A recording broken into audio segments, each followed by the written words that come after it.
National University Sudan, Faculty of Administrative Science. Good morning, my students. Welcome to today's Microeconomics Lecture.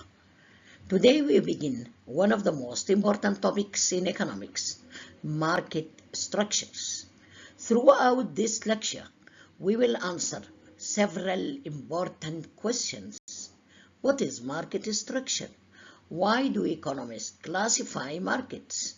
What factors determine different market structures? What are the four main types of market structures?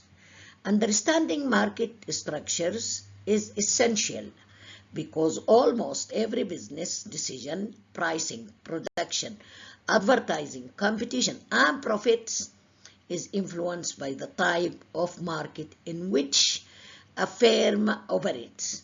By the end of today's lecture, you should be able to identify different market structures and explain how they influence business behavior.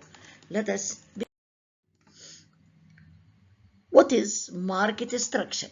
First, let us define the term market structure. Market structure refers to the way a market is organized. Market structure, as I told you, explains how firms compete with one another and how buyers and sellers interact. Economists classify markets according to several characteristics, such as the number of firms, the type of products, the ease of entering the market, and the level of competition. These characteristics affect many business decisions. For example, imagine a small grocery shop in your neighborhood. If there are 20 similar shops nearby, the owner cannot freely increase prices because customers will simply buy from his competitors. However, imagine a company supplying electricity to an entire city. Since there is only one supplier, consumers have very limited alternatives. These two markets behave differently because they have different market structures. Market structure, therefore, determines prices, production level or the volume of production or the level of output, profits, competition, how severe is competition is or how easy competition is, and the consumer choices. That is why economists pay close attention to market structures. So, let us examine the different market structures. Okay, let me take for example the perfect competition. We have four types of market structures.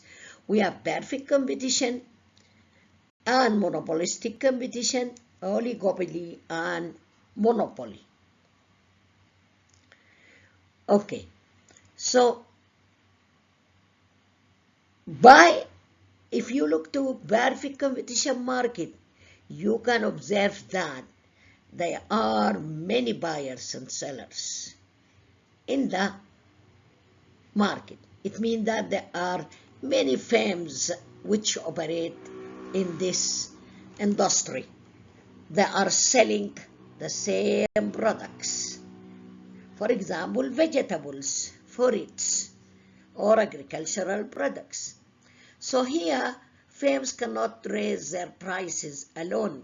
They are price takers. The market determines the prices. And there is no barriers to enter the market. There is free entry and exit from the market.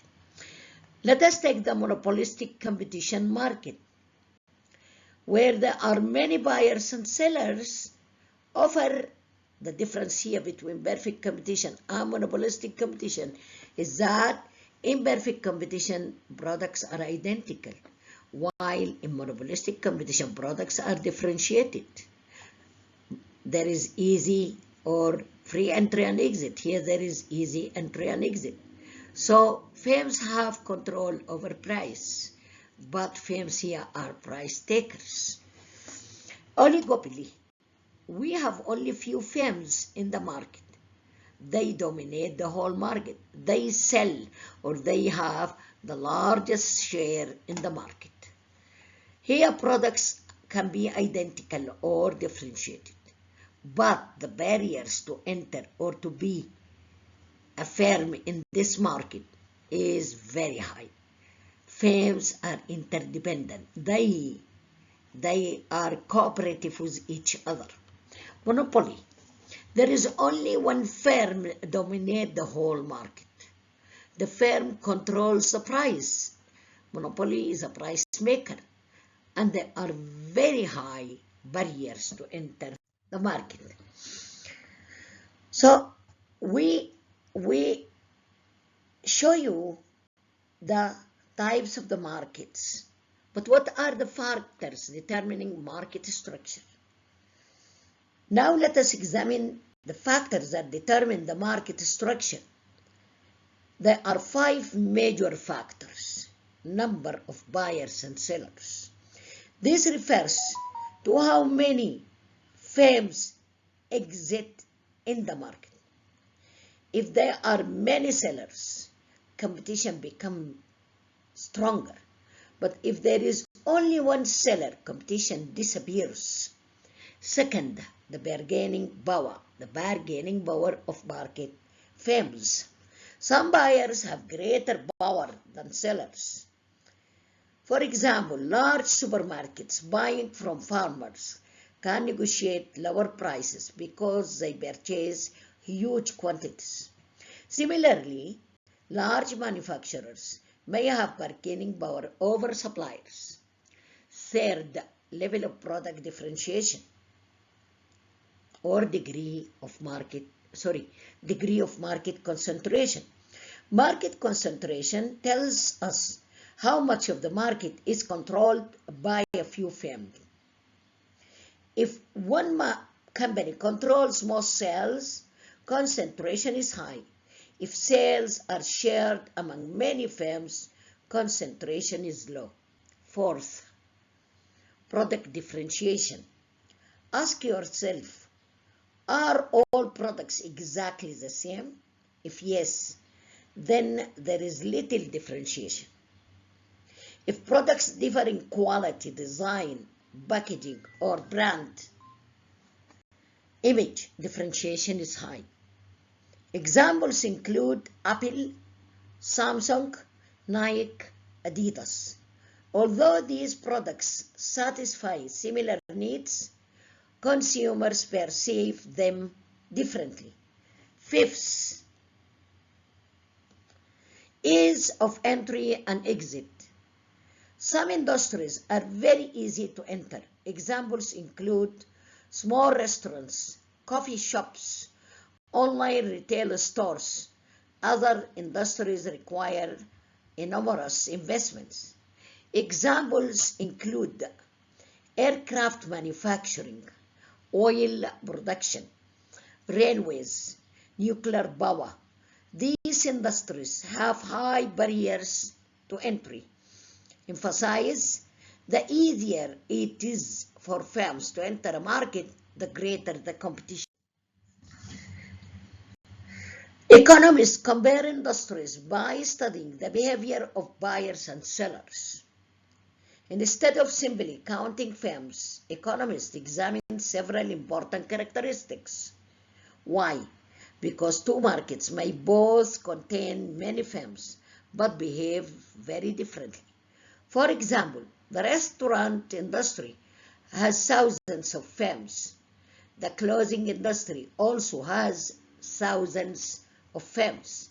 Yet restaurants compete mainly through food quality and service, while clothing firms compete through fashion, branding, and design.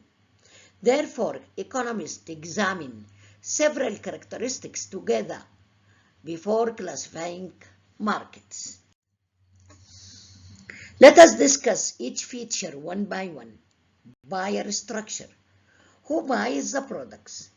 Many individual consumers or a few large organizations. Customer turnover. Number 2. How often do customers switch between competitors? For example, mobile phone users may change service providers. Restaurant customers frequently try different restaurants. High customer turnover increases competition. Third, product differentiation.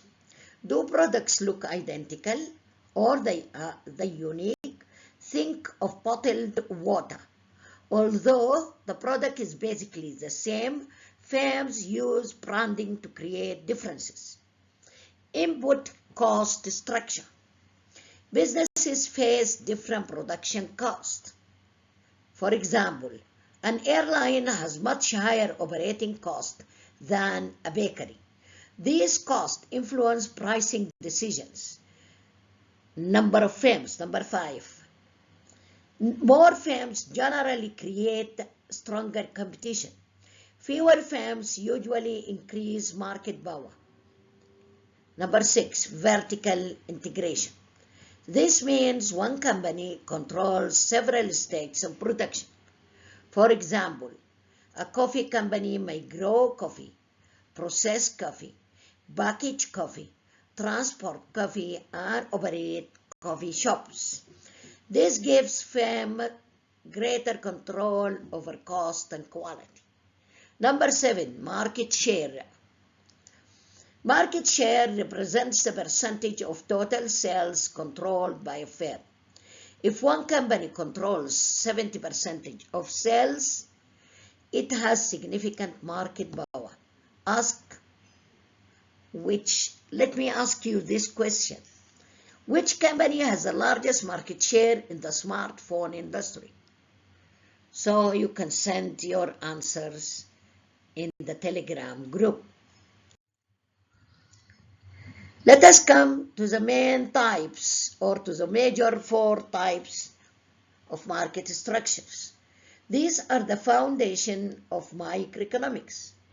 Perfect competition. Characteristics include many buyers, many sellers, identical products, no barriers to entry, firms are price takers. And examples include agricultural markets such as wheat or rice. No single farmer can influence market prices. Number 2, monopolistic competition. There are many firms. Products are differentiated. Competition occurs through branding, advertising, quality, customer service, innovation. Examples include restaurants, hair salons, clothing stores, cafes. Number 3, oligopoly. Only a few large firms dominate the market. Each firm's decisions affect competitors. Examples include airlines, automobile manufacturers, telecommunication companies. If one airline reduces ticket prices, other airlines usually respond immediately. The first one is monopoly. Only one seller supplies the market. There are no close substitutes. Easy or entry barriers are extremely high. Examples include water utilities, electricity distribution, railway infrastructure in some countries. Because there is only one producer, the firm has considerable pricing power. However, governments often regulate monopolies to protect consumers. This is our summary table, so you can match the terms in column A with the correct description in column B. So please memorize this comparison because it forms the basis of the later chapters. Also, this is a new question at the end of this lecture. we have learned the meaning of market structure, why market structures matter, and the 5 major factors determining market structure. The 7 characteristics economists use to analyze markets, the 4 major market structures, which are perfect competition, monopolistic competition, oligopoly, monopoly. Remember that understanding market structure helps explain firm behavior, pricing strategies, competition, and economic efficiency. In our next lecture, we will study each market structure in great detail, beginning with perfect competition, where we will analyze price determination, profit maximization, and firm equilibrium. Thank you, and I look forward to seeing you in the next class.